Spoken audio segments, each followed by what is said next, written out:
Проблемът на българската политика е на нас всички, може би като общество, защото политиката е отражение на колективния интелект и средното на обществото, е липсата на поемане на отговорност.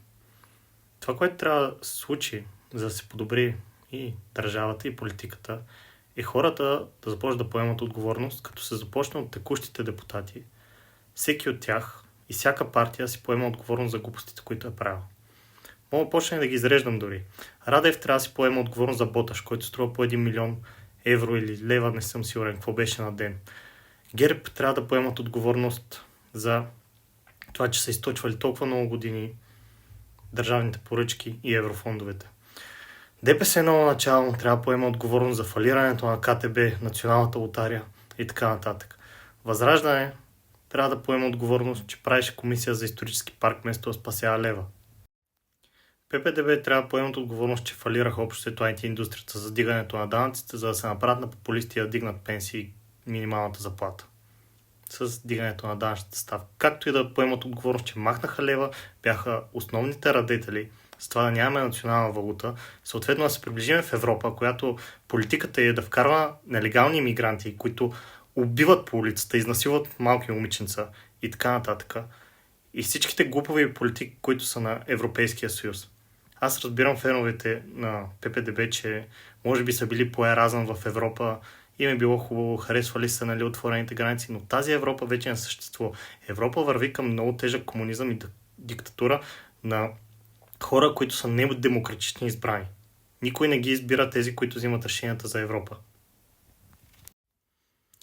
БСП и Има такъв народ трябва да поемат отговорност защо по дяволите говореха едни неща и изчезнаха като глас, а просто гласуват с това, което прави водещата коалиция толкова много години и предадоха доверието на хората, като обещаваха, че уж тяха да се борят с някакви корупционни модели. Какво се случи, защо не го направихте? Защо всичките ви исторически гласувания са в подкрепа на корупцията и несправедливостта?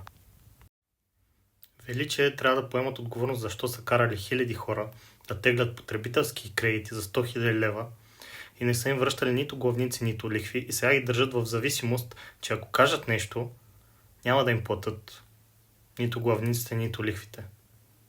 Как ще оправяте държавата, като не може да върнете личните кредити на някакви хора? Меч трябва да поемат отговорност. Защо по дяволите съдят Киро Брейк, някакъв ютубър, вместо да се борят с корупцията? ДПС, предполагам, и те трябва да си поемат отговорност за някакви политики, които са правили против малцинствата и хората, които представляват. Но, гледайте, мен основната идея не ми е сега тези хора са направили глупости, трябва да умрат. Въпросът е, че аз искам да чувам от тях. За да не се занимавам с политика, аз искам да чувам от тях. Ние го направихме това. Сгрешихме. Ето как ще го направим. Ето какво ще направя, за да се реванширам на хората, които съм предал. Ето какво ще направя за парите, които съм откраднал. Ето какво ще направя за хората, които съм убил или съм вкарал в затвора. Защо не се поема отговорност за тези неща? Просто да се чува, да се говори, да се знае, че това се е случило. Защото иначе какво да правим в тази държава? Ако няма абсолютно никаква справедливост, абсолютно никакво поемане на отговорност. Вече един път ни изгонихте, нали, всичките да учиме по чужбина. Всякакво просто изчезва като държава ли България? Това ли е? И езика, и всичко. И между другото и нещо друго искам да ви кажа, защото те нашите олигарси се мислят за голямата работа, но всъщност по света са някакви тотално най-ниския левел на богатство. Дори ако отидеш в Дубай, значи аз съм най-младия българин с Golden Visa за Дубай. Дори ако отидеш там, Дилян Певски, дето има едно хотелче, той никакъв не е.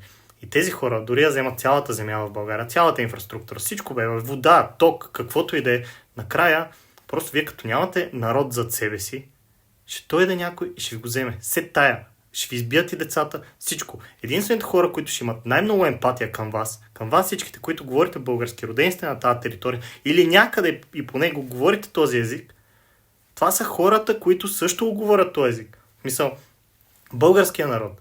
Тоест, вие дори да ни изгоните, дори да вземете всичко, накрая ще умрете. Няма да е от нас, разбирате ли? Няма да е от нас. Ще отнемем 50 години, но някой ще ви очисти. Няма смисъл в това.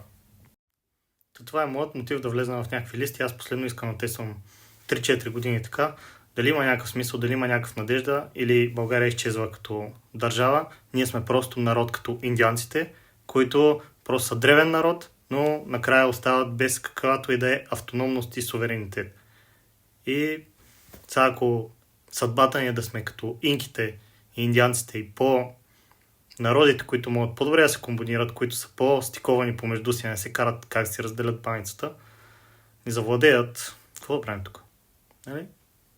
Който може, се умеше с другите народи също. Но тестваме го. Последен шанс 1-2 години да видим може ли да се получи някакво общество от нас или просто сме инките и индианците и сме един народ, който му е писано да изчезне.